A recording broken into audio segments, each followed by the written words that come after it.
नमस्कार. वाल्मिक कराडच्या प्रकरणातला आणखीन एक तपशील घेऊन आम्ही आलो आहोत जेम विशेष मध्ये. मी प्रसाद काथे. वाल्मिक हा आत्ता हत्या प्रकरण तसंच खंडणी यासारखे गंभीर आरोप झेलतोय. याच सारं काही पैशासाठी होत असल्याची शंका तपास यंत्रणांना येतेय. ही सगळी माहिती गोळा करायला लागल्यापासून वाल्मिकच्या संपत्तीचा नवनवा तपशील तपास यंत्रणांच्या समोर येतोय. यात अनेक ठिकाणी घेतलेल्या स्थावर मालमत्ता, जंगम मालमत्ता सुद्धा आहेत आणि याचाच तपशील आजच्या जेएम विशेष मध्ये. आता आम्ही तुम्हाला दोन इमारती दाखवणार आहोत आणि या दोन इमारती तुम्ही काळजीपूर्वक पहा.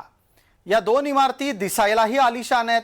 इथलं बांधकाम आणि त्याच निमित्तानं असलेली स्थावर मालमत्तेची रक्कम सुद्धा कोट्यवधीमध्ये असेल.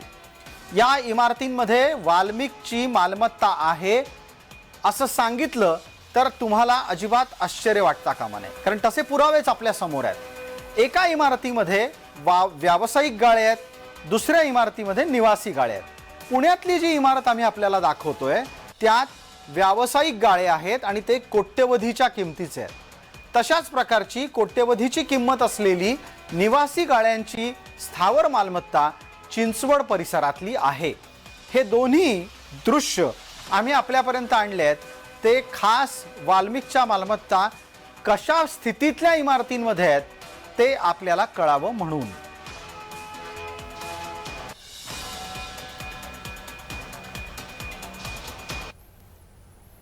कराड हा मराठवाड्यातल्या पांगरीचा.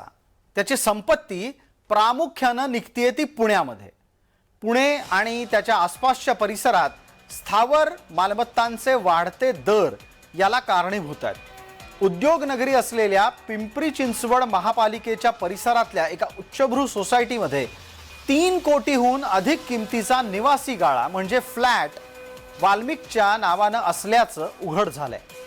चिंचवडच्या वाकड भागामध्ये वाल्मिक कराड त्याच्या पत्नीच्या नावाने सुद्धा एक 2 BHK बाळगतोय असंही कळतंय. पार्क आयव्हरी नावाच्या गृहसंकुलामध्ये वाल्मिकची गुंतवणूक समोर आली आहे. याच्याच शिवाय वाल्मिकच्या विविध संपत्तींपैकी एक तपशील असाही आहे की त्यातल्या एका संपत्तीचा त्यानं वर्षभरापासून मालमत्ता कर भरलेलाच नाही. मालमत्ता कर न भरल्यानं त्या निवासी गाळ्याला लिलावाची नोटीस देण्यात आली होती, पण ती नोटीस कुणी अज्ञात व्यक्तीनं फाडून टाकली आहे. दरम्यान या बेनामी संपत्तीच्या बाबतचा अधिक तपशील सांगतायत आमचे प्रतिनिधी अविनाश परबत. सरपंच संतोष देशमुख यांच्या हत्येनंतर सर्वात चर्चेला नाव आलेलं वाल्मिक कराड यांचं बीड नंतर पुणे आणि पुण्यानंतर आता पिंपरी चिंचवड कनेक्शन समोर आलं आहे. पिंपरी चिंचवडमधील उच्चभ्रू अशा वाकड या ठिकाणी 3.5 कोटीहून अधिकचा फ्लॅट असलेला आता स्पष्ट झालेला आहे. वाल्मिक कराड आणि त्याच्या पत्नीच्या नावाने हा फ्लॅट आहे. पिंपरी चिंचवडच्या वाकड या ठिकाणी हा फ्लॅट आहे आणि या फ्लॅट घेतल्यापासून साधारण आत्तापर्यंत पिंपरी चिंचवड महानगरपालिकेचा यांनी कर थकवला आहे. त्यामुळे पिंपरी चिंचवड महानगरपालिकेने या फ्लॅटला नोटीस देखील बजावली आहे आणि नोटीसला उत्तर आलं नाही. त्यामुळे पिंपरी चिंचवड महानगरपालिका आता हा फ्लॅट सील करून त्यानंतर त्याचा लिलाव करण्याच्या तयारीत लागलेली आहे. अविनाश परबत, जय महाराष्ट्र न्यूज, पिंपरी चिंचवड. सदर मिळकतीचा साधारणपणे 1,55,444 इतका मिळकतीचा कर थकीत आहे. सदर मिळकत धारकाने कर न भरल्यामुळे 24 नोव्हेंबर 2024 रोजी जप्ती आधीपत्र सुद्धा त्याला संबंधितांना बजावण्यात आलेलं आहे.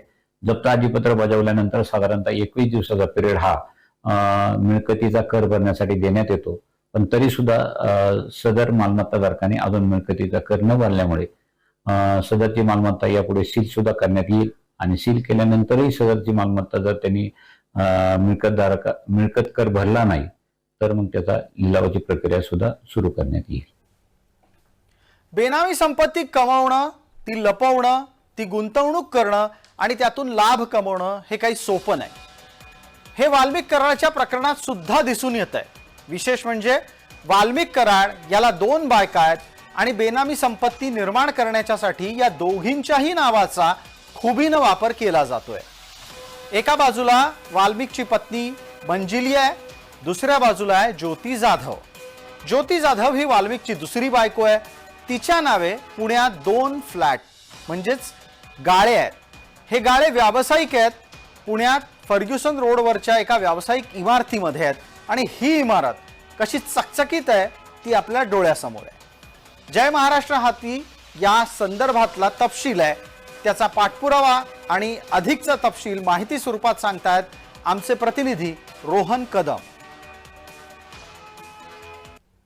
पुण्यातील फर्ग्युसन महाविद्यालयाच्या अगदी समोर असणारी एक भली मोठी उंच इमारत आणि त्याच इमारतीतील 6व्या मजल्यावरती जे आहे ते वाल्मिक कराड याच्या संबंधितातील काही व्यक्तींनी जे आहेत ती गाळे घेतलेले आहेत. आपण जर पाहिलं तर हीच ती भली मोठी उंच इमारत आहे आणि या इमारतीमध्ये 6व्या मजल्यावरती वाल्मिक कराड यांची निकटवर्तीय किंवा इतरांकडून सांगितलं जात आहे की त्या दुसऱ्या पत्नी आहेत त्या ज्योती मंगल जाधव त्यांच्या नावावरती जे आहेत ते 2 इथले प्लॉट जे आहेत ते विकत घेतलेले आहेत. यामध्ये 611 बी या ठिकाणी जवळपास 54 चौरस मीटरचा जो आहे तो हा प्लॉट ज्योती मंगल जाधवांच्या नावावरती आहे. तर दुसरा प्लॉट देखील तिथेच 610 सी मध्ये आहे. त्याच्यामध्ये जवळपास 45.71 चौरस मीटर जे आहे ते हे दुसरा प्लॉट आहे आणि याचे जर का मार्केट व्हॅल्यू काढले तर जवळपास 1.5 कोटीच्या पेक्षा जास्त एक प्लॉटची किंमत मार्केट रेटनुसार आहे. आणि ही सगळी प्रॉपर्टी वाल्मिक कराड यांनी कशाच्या माध्यमातून खरेदी केली, त्यांचा सगळा इन्कम सोर्स काय, ज्योती मंगल जाधव यांच्या नावाने कशा रीतीने ही सगळी कारवाई केली गेली, हा सगळा जो मुद्दा आहे तो प्रकर्षाने जाणवतोय. त्यामुळे SIT CID नंतर यामध्ये ईडी हस्तक्षेप करेल का, ईडीकडे तक्रार नोंदवण्यात येणार आहे. त्यामुळे ही प्रॉपर्टी सील करण्यात येणार का हे पाहणं आगामी काळामध्ये महत्त्वाचं ठरणार आहे. रोहन कदम, जय महाराष्ट्र न्यूज, पुणे. बीडच्या वादग्रस्त पार्श्वभूमीवर हे सगळं प्रकरण उघडकीस आलं ते विष्णू चाटेच्या कबुलीमुळे. विष्णू चाटे सुद्धा या प्रकरणातला एक आरोपी आहे. तपास यंत्रणेनं खंडणीचा तपास अधिक काटेकोरपणे केला तर या प्रकरणातले अनेक खुलासे होऊ शकतील आणि चाटेच्या कबुलीचा माग काढायचं जर ठरलं तर मग बीडचं राजकारण ढवळून निघणार हे नक्की. खंडणी प्रकरण हे नक्की कुठवर जाईल हे लक्षात घ्या, कारण तपास यंत्रणा चाटेच्या कबुलीच्या आधारे खंडणीचा माग काढतील. वाल्मिक खंडणी कुणासाठी मागत होता हा तपासाचा पुढचा भाग असेल. खंडणीचा पैसा कुठे आणि कुणासाठी वापरला जायचा हे सुद्धा तपासलं जाईल. वाल्मिक वसूल करत असलेल्या खंडणीचा पैसा ही बेहिशोबी मालमत्ता मानली जाईल आणि त्या अनुषंगानं कायद्याची कारवाई सुरू होईल. खंडणीच्या पैशातून खरेदी झालेली संपत्ती जप्त केली जाईल.